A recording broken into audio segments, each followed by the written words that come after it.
हमारे जीवन में प्रारब्ध का अपना स्थान है, परंतु उससे कई अधिक महत्वपूर्ण हमारी प्रतिक्रिया, हमारे सोच का प्रभाव है, क्योंकि यही हमारे जीवन को आकार देते हैं। इसलिए अपनी सोच को सकारात्मक रखिए, आपका जीवन सदैव आनंदमय रहेगा। किसी वन में जा, किसी निर्जन वन में, उस वन के विषय में, उसके मार्ग के विषय में, वृक्षों के विषय में, पशु पक्षियों के विषय में मुझे ज्ञान प्राप्त ना, उस वन के छोटे से छोटे भाग के विषय में भी मुझे यदि ज्ञान प्राप्त ना हो, तो हो सकता है उस वन में मैं कहीं खो जाऊं, कुछ इस प्रकार उलझ जाऊं कि बाहर कभी निकल ही ना पाऊं।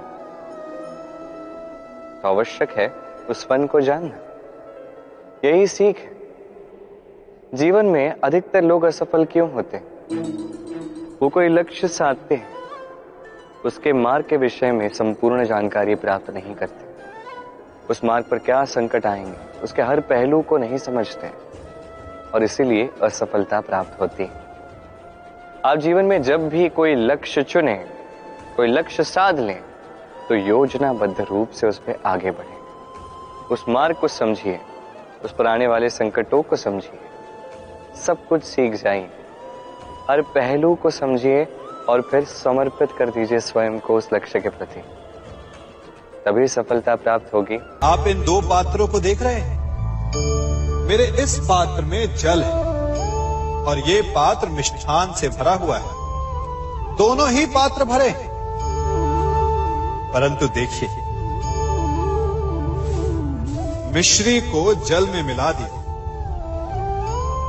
जल ने मिश्री को अपना लिया, मिश्री ने अपना अस्तित्व खो दिया, परंतु जल को अभिमान है कि उसका अस्तित्व अभी भी बना हुआ है।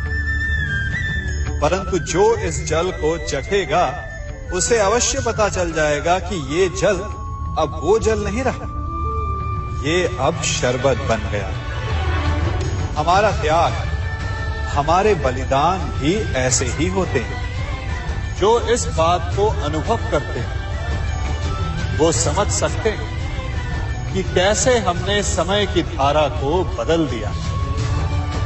जो बलिदान देते हैं उनका अस्तित्व कभी नष्ट नहीं होता, अपितु उनका बलिदान संसार में कुछ ना कुछ परिवर्तन अवश्य लाता है। कभी कोई घटना मनुष्य के जीवन की सारी योजनाओं को तोड़ देती और मनुष्य उस आघात को अपने जीवन का केंद्र मान लेता।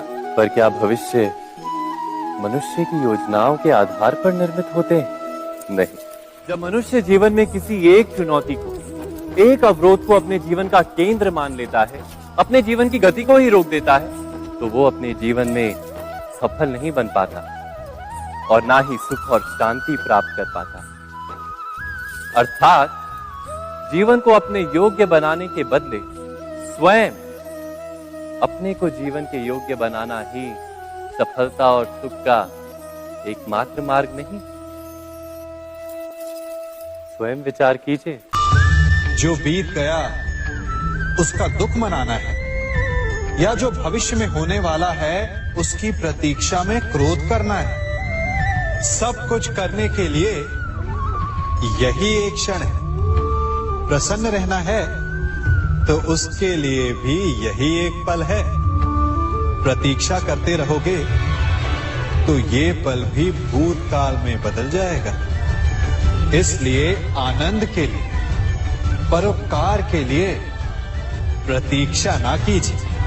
आपके पास जो पल है उनका भरपूर सदुपयोग कीजिए, क्योंकि इस घड़ी को पलटकर आप फिर से समय अवश्य गिन सकते हैं, परंतु अपना बीता हुआ समय आप वापस नहीं लौटा पाएंगे। राधे राधे।